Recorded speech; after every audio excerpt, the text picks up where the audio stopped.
Bismillahirrahmanirrahim. Assalamualaikum warahmatullahi wabarakatuh. Alhamdulillahi wa kafa wassalatu wassalamu ala rasulihil mustafa wa ala alihi wa ashabihi wa man ihtada. Subhanaka la ilma lana illa ma 'allamtana innaka antal alimul hakim. Rabbi shrah li sadri wa yassir li amri wahlul 'uqdatam min lisani yafqahu qawli. Qala Allah subhanahu wa ta'ala a'udzu billahi minasy syaithanir rajim wa yaquluna mata hadzal wa'du in kuntum shadiqin ma yanzuruna illa sayhatan wahidah ta'khudhuhum wa hum yakhissimun. Shadaqallahul azim. Alhamdulillah, yang saya hormati seluruh warga pendengar di alam maya yang kita bertemu pada malam ini. Mudah-mudahan kita semua di bawah limpahan rahmat dan kasih sayang Allah, di bawah keafiatan yang berterusan dengan izin Allah Subhanahu wa taala. Terima kasih diucapkan kepada sidang pendengar yang terus setia mengisi slot-slot pengajian dan juga perbincangan ilmu di ruang maya pada kali ini. Yang berada di utara kita doakan supaya beroleh sejahtera.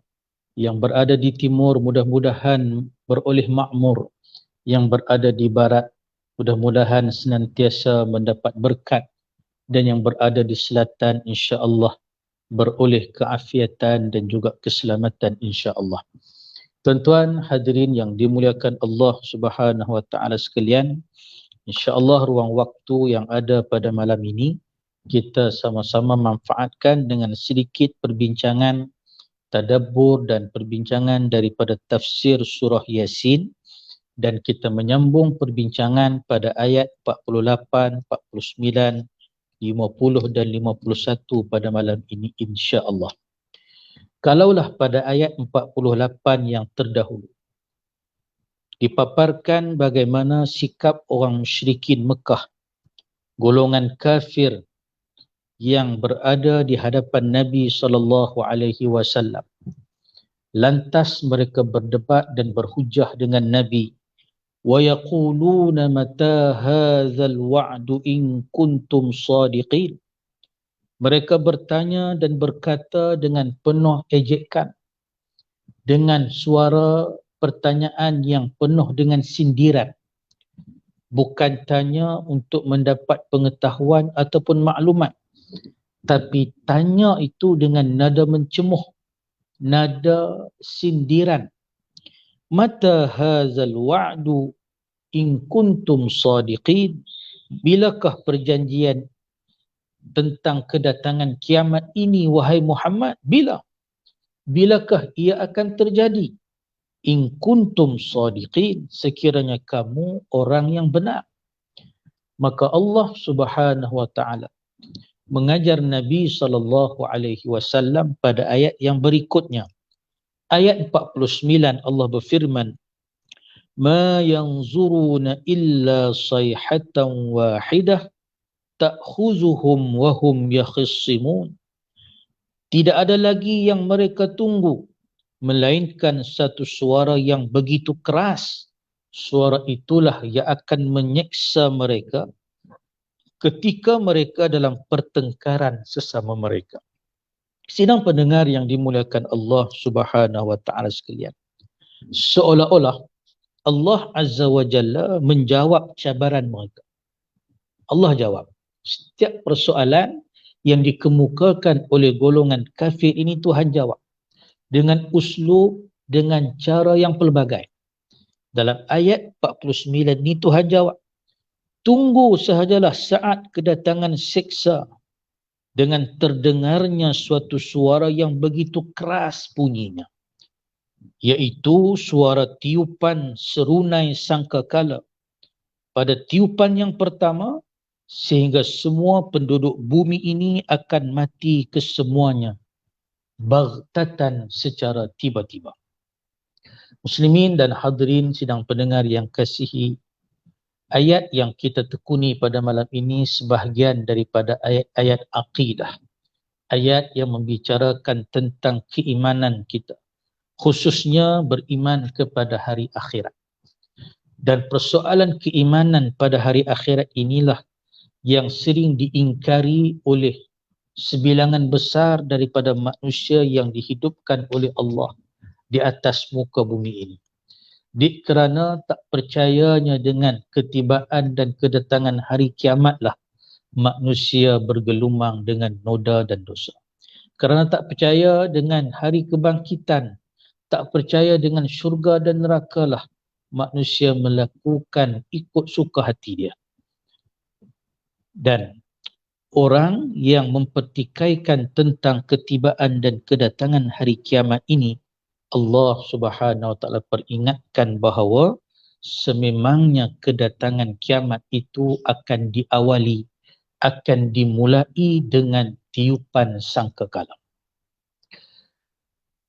Seorang sahabat Nabi bertanya dalam sebuah hadis riwayat Imam At-Tirmizi daripada Abdullah bin Amr radhiyallahu anhuma, jaa a'rabiyyun ila an-nabiy sallallahu alaihi wasallam faqala masuru qala qarnun yunfakhu fih. Seorang lelaki Arab Badui datang bertemu dengan Nabi sallallahu alaihi wasallam. Lantas dia bertanyakan kepada baginda sallallahu alaihi wasallam, apakah as-sur itu ya Rasulullah? As-sur yang ketika Nabi sallallahu alaihi wasallam membacakan ayat daripada surah An-Naml ayat 87, wa yawma yunfakhu fis-sur fafazi'a man fis samawat wa man fil ard illa man syaa Allah wa kullun atauhu dakhirin, yang bermaksud, dan ingatlah pada hari ditiupkan sangka kala itu, lalu terkejutlah, gerun gementarlah makhluk-makhluk yang berada di langit dan yang berada di bumi, kecuali mereka yang dikehendaki oleh Allah, dan kesemuanya akan datang kepadanya dalam keadaan yang tunduk dan patuh. Bila Badui ini bertanyakan kepada Rasulullah sallallahu alaihi wasallam, apakah as-sur yang disebutkan oleh Allah pada ayat 87 surah An-Naml itu, Nabi menjelaskan, qarnun yunfakhu fih, dia semacam tanduk yang digunakan untuk meniup. Kerana itulah diterjemahkan dalam bahasa Melayu klasik ini sebagai sangkakala. Sangkakala ini pula berasal daripada perkataan Sanskrit kuno, satu alat tiupan yang asasnya daripada cengkerang, daripada kulit siput, daripada tulang haiwan dan sebagainya, tanduk dan sebagainya, yang apabila ditiup dia akan menghasilkan satu bunyi lantunan suara yang begitu tinggi. Dan itulah as-sur. Dan sehingga hari ini tuan-tuan, kita boleh melihat penggunaan as-sur ini khususnya di kalangan pengikut-pengikut Yahudi, di kalangan masyarakat Yahudi, khususnya yang tinggal berdekatan dengan Tasik Tabariyah ataupun Tabrias itu, ada setiap tahun mereka melakukan ritual untuk panggil hujan lah kononnya, supaya memenuhi danau ataupun Tasik Tabriah itu. Antara ritual yang mereka gunakan adalah meniup satu tanduk haiwan dan mereka akan tiup beramai-ramai.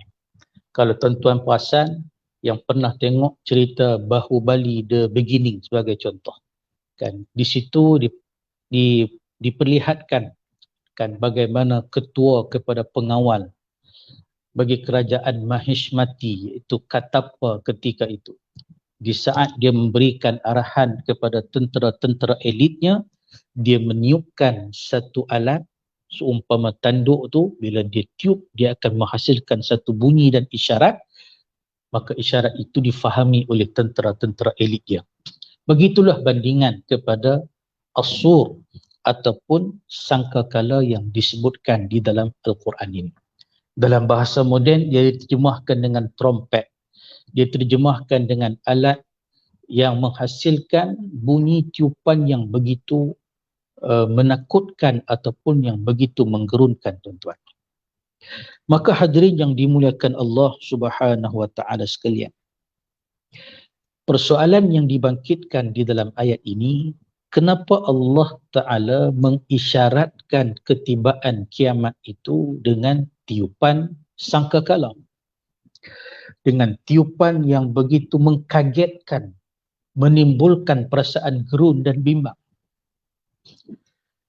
Allah Ta'ala sengaja menggunakan pendekatan yang sedemikian kerana ia sesuai dengan fitrah manusia. Contohnya, ketika tuan-tuan sedang bawa motor kapcai kita di jalan raya ataupun di atas highway, relax, santai, sat ke tepi, sat ke tengah, ke tepi, ke tengah. Tiba-tiba daripada arah belakang terdengar satu horn yang begitu kuat. Rupanya horn trailer tegah di belakang kita. Bagaimana keadaan dan gaya kita ketika mendengar horn tersebut? Nasib baik tak terlepas handle-nya. Kalau tidak, dengan kita berselerak di atas highway itu ataupun di atas jalan. Tapi betapa gemuruhnya, betapa berdegup dan kencangnya jantung kita tatkala terkejut mendengar bunyi horn trailer yang begitu menusuk telinga kita. Itu baru horn trailer. Tuan-tuan, setelah daripada kejadian tsunami yang melanda tanah air kita dan beberapa buah negara di dunia, maka dilancarkan sistem amaran awal tsunami bagi bandar-bandar yang terletak di tepi pantai yang berhampiran dengan pesisiran pantai dan juga laut. Maka bandar-bandar itu dilengkapi dengan sistem amaran tsunami. Diletakkan satu siren, satu corong yang begitu besar dan kuat di mana-mana menara ataupun puncak yang tinggi. Kemudian bila ada ancaman tsunami, siren itu akan dibunyikan. Dan lihat bagaimana keadaan manusia tatkala mendengar bunyi siren itu. Yang duduk dalam rumah pun akan celapak keluar daripada rumah kerana bimbang ketibaan ombak tsunami yang begitu dahsyat. Bunyi amaran itu, tuan-tuan, akan menimbulkan satu kegerunan dan kebimbangan. Begitu juga yang ketiga, kita perhatikan dalam beberapa sebaran video yang diviralkan ketika pertempuran Saiful Quddus, tentera-tentera daripada Katibah Al-Qassam, Brigade Al-Qassam yang bertempur dengan tentera-tentera Zionis Israel. Dipertuntunkan bagaimana di sebelah negara haram Israel mereka melengkapkan kota-kota mewah mereka dengan bunyi sistem amaran awal. Dan lihat bagaimana bimbangnya masyarakat Yahudi tatkala mendengar bunyi siren tersebut. Ada satu video yang dapat kononnya sedang mengusung satu jenazah, ada 6 orang dan satu jenazah depa tanggung. Tengah-tengah duk tanggung jenazah itu, tiba-tiba siren dibunyikan. Celapak lari, tuan-tuan, meninggalkan mayat seorang-seorang di atas pengusungan. Tak lama kemudian mayat tu pun bangkit pula, meninggalkan tempat pengusungannya. Kenapa? Kerana bimbang dengan siren yang dibunyikan, bererti ada ancaman daripada serangan tentera-tentera Al-Qassam. Kalaulah mayat olok-olok pun boleh bangkit dan bingkah bangun daripada pengusungannya di atas dunia ini kerana takutkan bunyi siren tersebut, bayangkan kehebatan bunyi as-sur ataupun an-nafkhah ketika mana menjelangnya kiamat yang akan datang. Subhanallah, tak tergambar dan tak mampu kita ibaratkan dengan kata-kata. Hadirin yang dimuliakan Allah Subhanahu wa taala sekalian. Karena itulah Rasulullah sallallahu alaihi wasallam begitu terkesan dengan gambaran ataupun keadaan tiupan sangkakala ini. Suatu ketika Nabi sallallahu alaihi wasallam berada di rumah isterinya Aisyah radhiyallahu anha, dan ketika itu Nabi bangun seperti kebiasaan mendirikan ibadahnya di tengah malam. Dan ketika itu Aisyah radhiyallahu anha menjemput dan mempersilakan baginda sallallahu alaihi wasallam untuk rehat dan untuk tidur pada malam itu.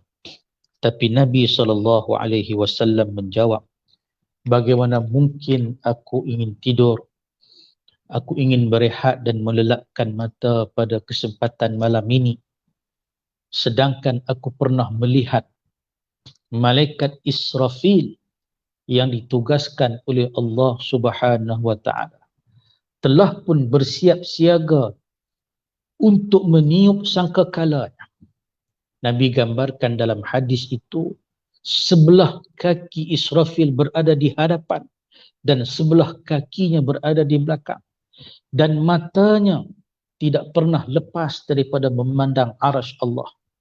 Tidak pernah berkelip walaupun sedikit pun, kerana Israfil tidak mahu ketinggalan saat dan ketika Allah Azza wa Jalla memberikan arahan untuk meniupkan sangkakala. Dah get ready dah. Tinggal masa untuk on sahaja. Dan Rasulullah sallallahu alaihi wasallam melihat keadaan Israfil yang begitu gagah, yang begitu besar, dengan sangkakala yang begitu hebat dan menakjubkan. Rasulullah begitu bimbang dengan keadaan yang sebegitu, hingga menyebabkan Nabi tidak mampu untuk melelapkan mata baginda di waktu malam. Hadirin yang dimuliakan Allah Subhanahu wa taala sekalian. Ayuh kita sambung sedikit lagi perbincangan berkaitan tentang tiupan sangkakala yang disebutkan pada ayat 49 surah Yasin ini. Persoalan yang berikutnya, hadirin yang dimuliakan Allah, bilakah sangkakala ini akan ditiupkan oleh Israfil? Sangkakala ini akan ditiupkan oleh Israfil di awal proses kejadian hari kiamat. Kejadian sangkakala ini, tuan-tuan, akan berlaku dalam beberapa peringkat seperti mana yang dibincangkan oleh para ulama. Tetapi satu berita dan khabar gembira kepada orang Islam, kepada orang yang beriman kepada Allah, walaupun keimanan itu hanya secebis cuma, tak banyak pun, tapi masih lagi ada saki bagi keimanan. Berita gembiranya ialah peristiwa kedahsyatan kiamat, peristiwa gegak gempitanya tiupan sangkakala ini tidak akan diperlihatkan kepada orang-orang Islam dan juga orang-orang mukmin. Kerana orang yang beriman, orang Islam, telah pun dimatikan oleh Allah Subhanahu wa taala lebih dahulu sebelum daripada tiupan sangkakala. Orang yang punya secebis keimanan akan ditiupkan dengan angin yang begitu halus, lebih lembut daripada sutra, sehingga menyebabkan di mana saja orang mukmin yang beriman ketika itu menghirup dan menghidu udaranya, Allah Ta'ala akan mencabut nyawa mereka. Jadi yang tinggal di atas dunia selepas daripada itu adalah syirarun nas, sejahat-jahat manusia, segoblok-goblok manusia yang Tuhan pernah ciptakan dan hidup di atas muka bumi ini. Sehingga sama-sama mereka pun yang hidup ketika itu digambarkan dalam hadis, sama-sama mereka pun panggil, ya Luka' ibnu Luka', wahai anak penjahat, wahai penjahat bin anak penjahat. Guna bahasa macam tu lah keadaan manusia ketika itu. Maka di saat itulah Allah Subhanahu wa taala mentakdirkan berlakunya tiupan sangkakala yang begitu menggemparkan. Allah Subhanahu wa taala menggambarkan pada ayat 68 surah Az-Zumar, wa nufikha fis sur fasa'iqa man fis samawati wa man fil ard illa man syaa Allah. Dan sudah tentu akan ditiup sangkakala, dan pada waktu itu matilah makhluk-makhluk yang ada di langit dan yang ada di bumi, kecuali sesiapa yang dikehendaki oleh Allah terkemudian matinya. Thumma nufikha fihi ukhra fa idza hum qiyamun yanzurun. Kemudian ditiup pula sangkakala untuk kali yang kedua, maka dengan serta mereka bangun berdiri menunggu kesudahan masing-masing. Surah Az-Zumar ayat 68. Maka perbincangan yang disebutkan oleh para ulama, siapakah yang pada tiupan kali pertama itu masih lagi tidak dimatikan oleh Allah Subhanahu wa taala. Tetapi makhluk-makhluk lain yang ada di langit dan yang ada di bumi semuanya dimatikan terlebih dahulu. Kenapa didahulukan man fis sama, penghuni-penghuni langit barulah di bumi? Para ulama menjawab, kerana peristiwa tiupan sangkakala itu berlakunya atas daripada langit lagi, maka menyebabkan penghuni-penghuni langit yang kali pertama akan terkesan dengan tiupan sangkakala itu, dan barulah tiupan itu sampai ke bumi, dan seluruh penghuni di bumi ini akan dimatikan oleh Allah Subhanahu wa taala. Tetapi hadirin yang dimuliakan Allah, ada di kalangan malaikat-malaikat Allah Subhanahu wa taala yang tidak dimatikan lagi ketika itu. Siapakah mereka? Ada riwayat yang pelbagai. Antaranya dikhabarkan 4 orang ketua ataupun otai di kalangan malaikat Allah. Yang pertamanya ialah malaikat Jibril alaihissalam, malaikat Mikail, kemudian malaikat Israfil, dan juga malaikat Malakul Maut. 4 malaikat ini ditambah lagi dengan Hamalatul Arsh, dengan 8 orang malaikat yang memikul tiang arsh. Jadi mereka ada 8 campur 4, jadi ada 12 kelompok malaikat yang masih lagi belum dimatikan oleh Allah Subhanahu wa taala. Hinggalah Allah mengarahkan kepada Malakul Maut untuk mematikan Hamalatul Arsh. Kemudian Allah Taala arahkan kepada Malakul Maut untuk mematikan Israfil, mematikan Mikail, mematikan Jibril, hingga tinggal Allah Azza wa Jalla dengan Malakul Maut sahaja, sehingga Tuhan saja tanya kepada Malakul Maut, siapa lagi yang tinggal? Malakul Maut kata tinggal mereka berdua. Allah Ta'ala arahkan kepada Malakul Maut ketika itu untuk mencabut nyawanya sendiri. Akhirnya matilah semua makhluk Allah, yang tinggal ketika itu hanyalah Allah Subhanahu wa taala. Di saat itulah Allah Ta'ala bertanyakan satu soalan. Limanil mulkul yaum?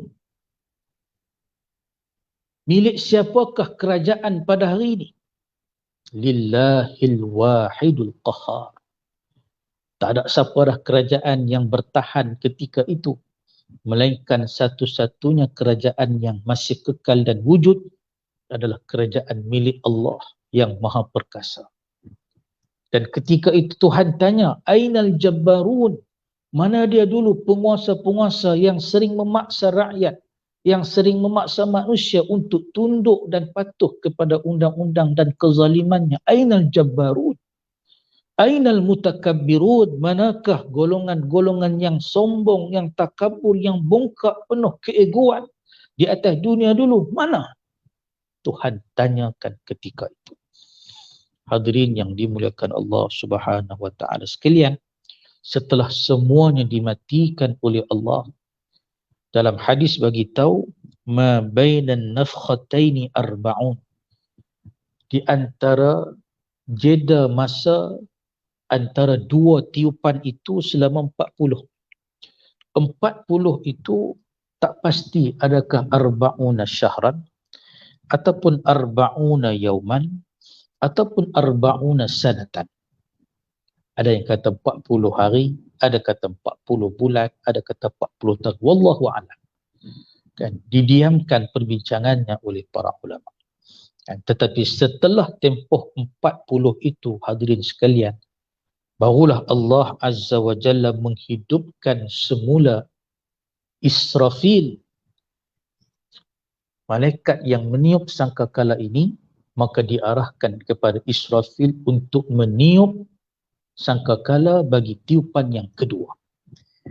Dan tatkala itulah, hadirin yang dimuliakan Allah Subhanahu wa taala sekalian, sepanjang tempoh 40 sebelum itu, Allah Ta'ala mentakdirkan bumi yang telah pun hancur, bumi yang telah pun tandus dan usang ini diturunkan oleh Allah dengan siraman air hujan. Dan air hujan itulah yang terkena kepada tulang temulang manusia yang mati bergelimpangan di atas bumi ketika itu. Dan akhirnya apabila ditiupkan sangkakala yang kedua, manusia bangun hidup bagaikan benih-benih yang tumbuh selepas daripada terkena siraman air hujan. Dan persoalan yang berikutnya, siapakah manusia pertama yang dibangkitkan daripada kuburnya selepas daripada ditiup sangkakala yang kedua? Maka dijawab di dalam hadis riwayat Imam Abu Hurairah radhiyallahu anhu, inni awwalu man yarfa'u ra'sahu ba'da nafkhatil akhirah. Sesungguhnya akulah orang yang terawal yang mendongak kepalaku setelah tiupan sangkakala yang kedua. Hadis riwayat daripada Imam Al-Bukhari. Maka di sisi perbincangan para ulama, daripada ayat Al-Quran dan juga hadis yang pelbagai, ada di kalangan ulama yang bincangkan tiupan itu ada 3 kali. Dan juga ada di kalangan ulama yang membincangkan tiupan itu sebanyak 2 kali. Dan saya tidak ingin memperpanjangkan perbincangan itu di sini 2 kali ke 3 kali ke. Yang penting pada tiupan yang terakhir itu, semua makhluk dihidupkan semula oleh Allah Subhanahu wa taala. Tiupan yang terakhir itu dinamakan sebagai nafkhatul ba'si, tiupan al-ba'as, tiupan yang menghidupkan, tiupan yang membangkitkan semua manusia. Hadirin yang dimuliakan Allah Subhanahu wa taala sekalian. Baik, kita kembali kepada tiupan pertama yang disebutkan. Di dalam surah Yasin beritahu, apabila Allah Subhanahu wa taala mengarahkan kepada Israfil untuk meniup sangkakala dengan tiupan yang pertama ketika itu,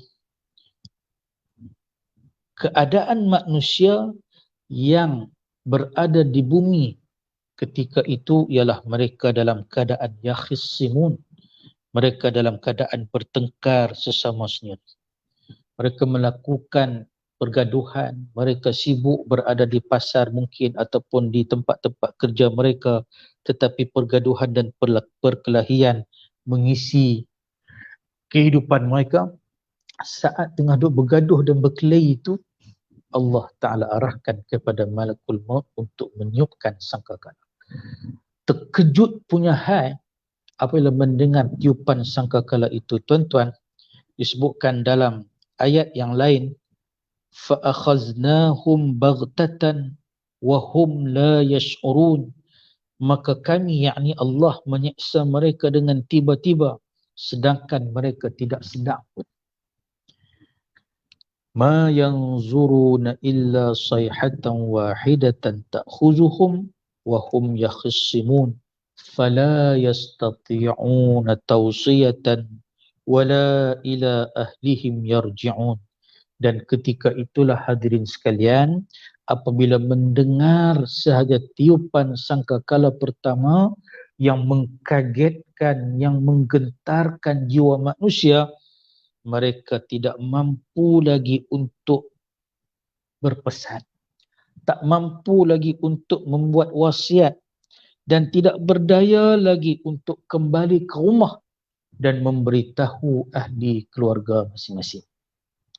Bandingan dia tuan-tuan, dengar saja tiupan sangkakala kali yang pertama itu, disebabkan terkejutnya, disebabkan kaget dan bimbangnya, nak SMS keluarga di rumah pun tak ada.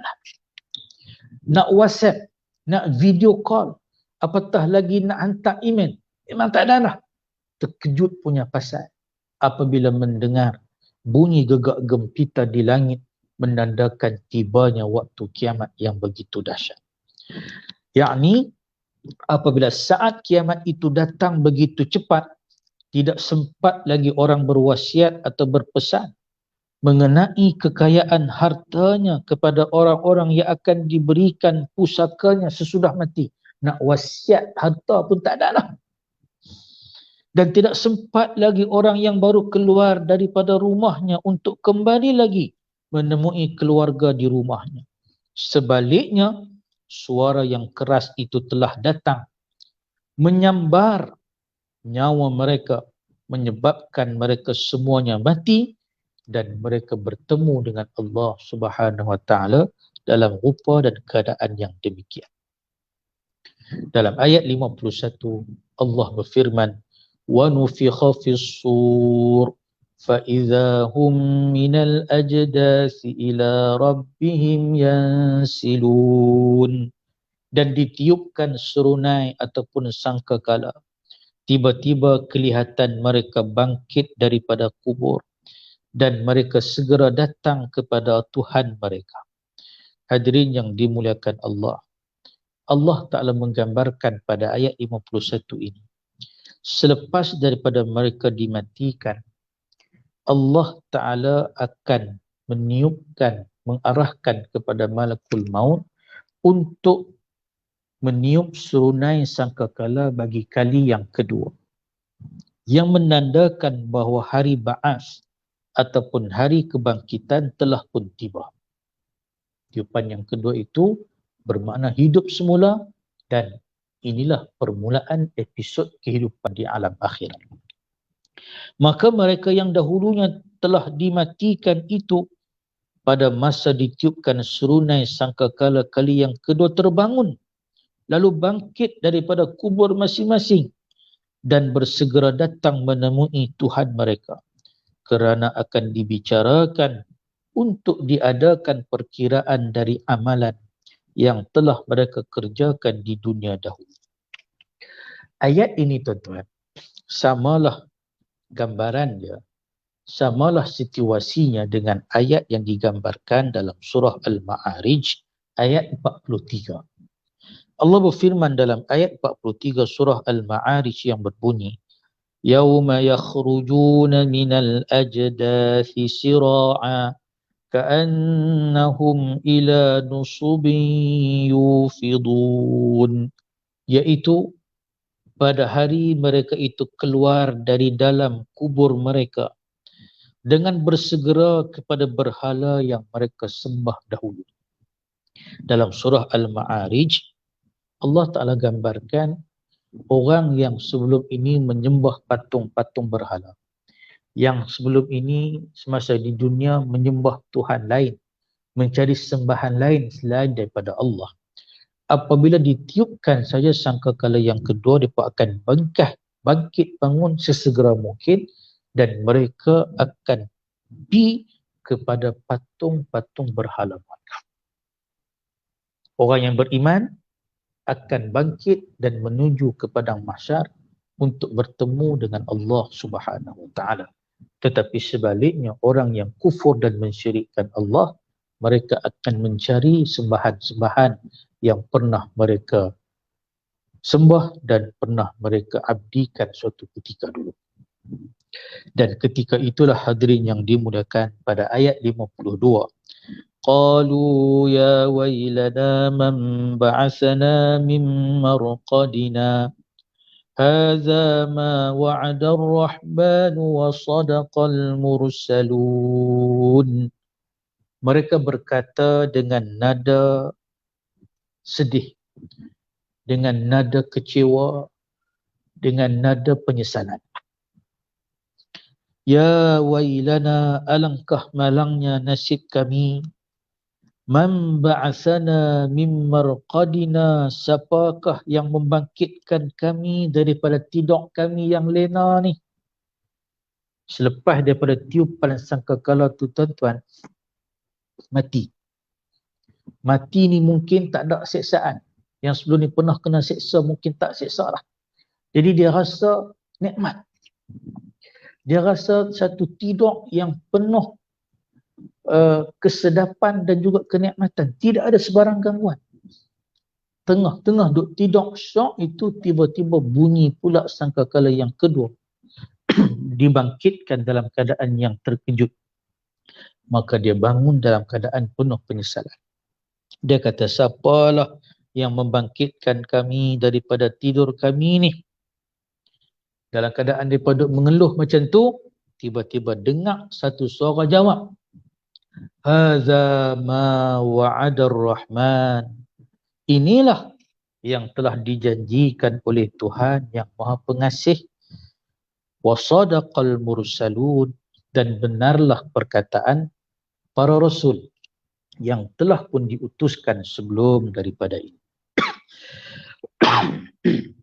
Tuan-tuan, dalam huraian kitab tafsir kita ini disebutkan oleh muallif, mereka sangat hairan semasa dibangkitkan dari kubur, walhal sudah mati, tapi seolah-olahnya mereka sedang lena dalam tidur. Mengapa dibangunkan? Lalu berkata, alangkah malangnya nasib kami, yakni ajaib. Siapakah gerangan yang membangunkan kami daripada ketiduran kami? Mengikut tafsir Al-Jalalain, mereka semasa itu berada di dalam masa antara tiupan serunai sangkakala yang pertama dengan tiupan sangkakala kedua, dalam keadaan sedang tidur. Yakni mereka tidak disiksa sedikit pun. Jadi tidur dengan penuh nikmat, tidur dengan tak ada gangguan. Dan seolah-olah mereka sedang beristirahat daripada diazab oleh Allah. Ini kata Imam Mujahid.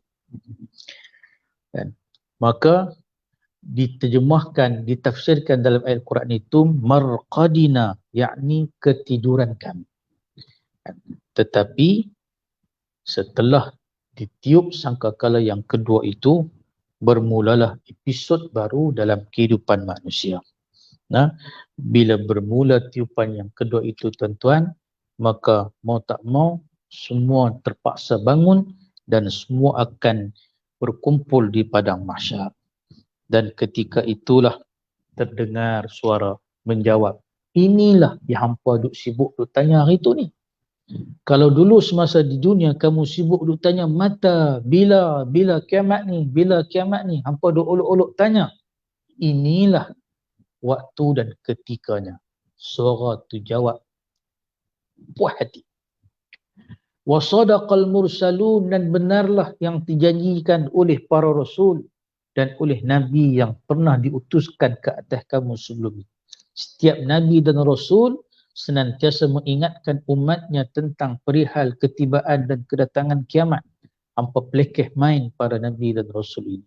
Tapi hari ini, apa yang telah disebutkan oleh para rasul itu, semuanya telah pun berlaku di hadapan mata kamu. In kanat illa sayhatan wahidah fa'idhahum jami'un ladaina muhdarun. Tak lain yang kedengaran hanyalah suatu suara yang keras, dan ketika itu lihatlah mereka semuanya dibawa ke hadapan kami, yakni dibawa di hadapan Allah Subhanahu wa ta'ala. Jadi ayat ini tuan-tuan, Allah menjelaskan bahawa untuk mengembalikan mereka yang mati, menghidupkan semula mereka yang telah pun mati, semua itu tidak mengambil tempoh yang panjang pun di sisi Allah Subhanahu wa taala. Cukup bagi Allah hanya dengan sekadar satu bunyi, hanya dengan sekadar satu suara yang begitu keras daripada tiupan sangkakalanya, cukup dengan nada itu sahaja bangkit dan bangun semua makhluk yang pernah pun dicipta oleh Allah di atas muka bumi. Very simple di sisi Allah Subhanahu wa taala. Ini point yang Tuhan nak habaq, ini message yang Allah Taala nak sampaikan pada ayat 53 surah Yasin. Tuhan tak perlukan masa yang begitu panjang. Hanya dengan satu signal arahan daripada Allah, satu tiupan saja. Bukan kata suara jadilah manusia, tak, cukup dengan satu stupan suara yang keras, semua makhluk akhirnya bangun daripada kuburan masing-masing dan semuanya akur dengan satu arahan untuk bertemu dengan Allah di padang mahsyar. Dan maka dapatlah dilihat bahawa mereka semuanya telah bangkit daripada kubur dan segera dihalau menghadap Tuhan yang akan mengadili pada hari pembalasan, sehingga tidak ada seorang pun yang dapat melepaskan diri. Muslimin dan hadirin yang dimuliakan Allah Subhanahu wa taala sekalian, dan dalam minit-minit yang terakhir ini suka untuk saya kongsikan bersama-sama dengan tuan-tuan hadirin yang dimuliakan Allah, kan, bagaimana keadaan manusia apabila menjelang kiamat nanti. Nah, sehingga keadaan manusia ketika itu apabila berlakunya tiupan sangkakala ini, disebutkan di dalam beberapa riwayat, langit ketika itu akan jatuh berkeping-keping, menghentam permukaan bumi. Gugusan bintang dan planet-planet yang berada di langit sebelum ini akan jatuh berguguran. Suasana yang menakutkan dan dahsyat ini tuan-tuan, sehingga disebutkan pada surah Al-Insyiqaq ayat 4, wa alqat ma fiha wa takhallat. Seorang ibu yang hamil, seorang ibu yang mengandung, disebabkan kaget, takut dan bimbangnya dia melihat peristiwa itu depan mata dia, kosong rahim dia, keguguran dia disebabkan dengan ketakutan yang amat sangat ini. Kemudian disebutkan pula pada ayat yang lain, فَإِذَا نُفِخَ فِي الصُّورِ فَلَا أَنْسَابَ بَيْنَهُمْ يَوْمَئِذٍ وَلَا يَتَسَاءَلُونَ. Dan apabila ditiupkan sangkakala itu, pada hari itu tidak ada lagi manfaat pertalian kerabat di antara manusia, dan tidak lagi sempat mereka bertanya sesama sendiri ketika itu. Ini keadaan dan suasana ketika tiupan sangkakala tuan-tuan. Hari ini kita boleh lihat dalam suasana PKP ataupun PKPD. Bila manusia dalam keadaan yang susah, bila manusia dalam keadaan dia tertekan, dia tak boleh nak pergi ke sana kemari, perjalanannya terhad, gerakannya terbatas, kehidupannya yang sebelum ini begitu bebas akhirnya rasa terkongkong dan sebagainya, tapi manusia masih lagi boleh bertanya khabar sesama sendiri. Kita masih boleh bersembang, kita masih lagi boleh berpesan, kita masih lagi boleh berkomunikasi, telefon, WhatsApp dan sebagainya. Tetapi bila hari kiamat, tak sempat dah. Yatasa'alun pun tak sempat dah. Nak bertanya khabar, nak bertanya keadaan, tak sempat. Dalam suasana PKP ni tuan-tuan, kita masih lagi sempat memikirkan kebajikan anak, isteri dan keluarga kita. Tambah-tambah dalam suasana PKPD, Yang ada dalam fikiran kita sebagai ketua keluarga ni ialah kebajikan, makan minum, anak dan isteri kita. Sebab itulah kita tengok dalam beberapa mesej ataupun WhatsApp yang diviralkan, kan, ada orang beli roti gardenia sampai penuh kereta-kereta, ada yang beli telur sampai penuh peti ais, wrapping pula peti ais tu supaya telur tadi tak jatuh. Ada yang sanggup untuk smuggle anak dia, kosok masuk dalam bonet kereta, masuk dalam lori ikan dan sebagainya, hantar balik ke kampung dengan harapan bila dibuat keadaan yang sedemikian tak kena sekatan ataupun kurang kawalan di SGR dan sebagainya. Pasal apa? Pasal manusia fikir untuk kebaikan anak isteri dia. Tetapi hadirin yang dimuliakan Allah, bila tiupan sangkakala berlaku, bencana alam yang begitu dahsyat berlaku, tuan-tuan, manusia sudah tidak sempat lagi untuk bertanya khabar sesama sendiri. Ketika itu hadirin yang dimuliakan Allah, yauma tarawnaha tazhalu kullu murdi'atin amma arda'at. Waktu itu dalam suasana yang begitu mengerikan, tiap-tiap ibu yang menyusukan anak terus lupa anak yang dia sedang susukan. Anak yang masih menyusu badan ini ditinggalkan anak kecil itu, mak akan berusaha untuk menyelamatkan dirinya. Sedangkan tidak ada nilai kasih sayang yang begitu besar hubungannya antara seorang ibu dengan anak dia, apatah lagi anak kecilnya. Hubungan yang sangat halus, hubungan yang sangat akrab. Tetapi di saat kiamat, anak kecil itu dibiarkan. Pasal apa? Mak kena selamatkan diri mak. Cik kecil lagi. Mudah-mudahan Tuhan selamatkan cik. Cik dalam keadaan yang fitrah. Mudah-mudahan Tuhan akan berikan kebaikan pada cik. Mak tak tahu keadaan mak macam mana. Ditinggalkan anak dia. وَتَضَعُ كُلُّ ذَاتِ حَمْلٍ حَمْلَهَا. Dan perempuan-perempuan yang mengandung akan gugurkan anak dia. وَتَرَى النَّاسَ سُكَارَى. Dan kamu akan melihat manusia bagaikan yang mabuk. وَمَا هُمْ بِسُكَارَى. Sedangkan mereka tidak mabuk. Berjalan dalam keadaan yang terhoyong hayang. Keadaan permukaan bumi sudah tidak rata, menyebabkan perjalanan dan gerakan kaki ketika itu, tuan-tuan, dalam keadaan yang sudah tidak terurus dan terarah lagi. Kerana apa? Kerana azab Allah begitu keras dan saat itu begitu mengerikan, hadirin yang dimuliakan Allah. Maka ketika itu, seorang anak sudah tidak pedulikan ayahnya lagi. Ayah sudah tidak pedulikan anak dia lagi. Masing-masing memikirkan nafsi, diriku, hampa. Hubungan kekeluargaan sudah tidak wujud ketika itu. Tinggal lagi hadirin yang dimuliakan Allah Subhanahu wa taala sekalian. Para ulama berbincang. Bagaimana dengan keadaan orang-orang yang saleh?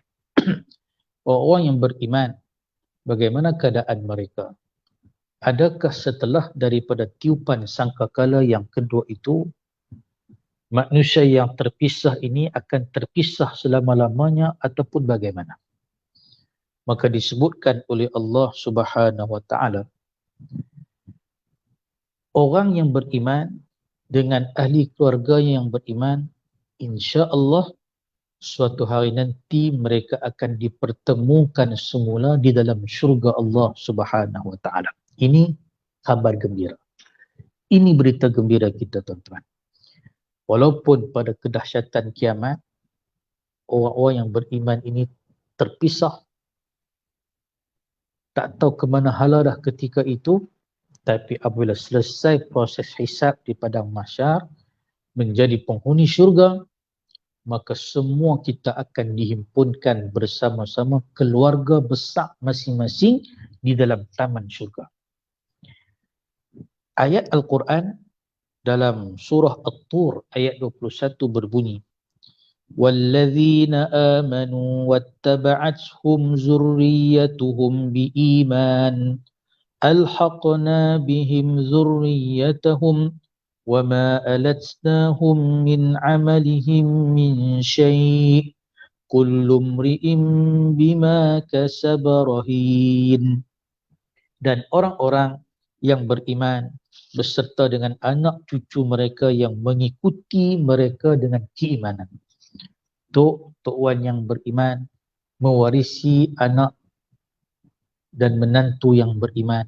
Lahirlah zuriat cucu cicit mereka yang juga beriman. Mereka yang mengikuti jalan keimanan ini, kami pertemukan mereka dengan anak cucu mereka di dalam syurga, dan kami tidak kurangi sedikit pun amal kebajikan mereka. Setiap orang terikat dengan apa yang pernah dia kerjakan. Maka ini satu khabar gembira. Ibnu Mijlas, salah seorang mufassir di kalangan tabi'in, menyatakan bahawa ayat ini adalah satu mesej yang besar memberitahu kepada manusia bahawa berusahalah untuk mendidik dan mentarbiah ahli keluarga kita ke arah kebaikan dan keimanan. Kalaulah kita nak suatu hari nanti kita akan berkumpul dan bertemu dengan mereka di dalam taman-taman syurga Allah Subhanahu wa taala. Mudah-mudahan ayah ibu hadirin dan hadirat yang dikasihi sekalian, sebagaimana kita seronok, suka dan gembira dapat berkumpul dan bertemu dengan ahli keluarga kita di atas dunia ini. Walaupun suasana PKP ini menyebabkan kita tak boleh berkumpul dalam suasana Aidil Fitri ataupun Aidil Adha nanti, tak apa. Yang penting kita berkumpul pada hari raya yang sebenar, iaitulah di saat kita diizinkan oleh Allah untuk masuk ke dalam syurganya, dan nikmat, antara nikmat yang paling istimewa ketika itu, kita dapat masuk bersama-sama dengan seluruh ahli keluarga besar kita di dalam syurga Allah Subhanahu wa taala. Mudah-mudahan sedikit perkongsian pada malam ini ada kebaikan kepada kita semua. Saya mohon kemaafan di atas segala kesilapan dan kekurangan. Yang baik itu datangnya daripada Allah Azza wa Jalla, dan yang buruk itu daripada kelemahan dan keburukan diri saya sendiri. InsyaAllah dalam kesempatan yang akan datang kita akan sambung pada ayat yang berikutnya.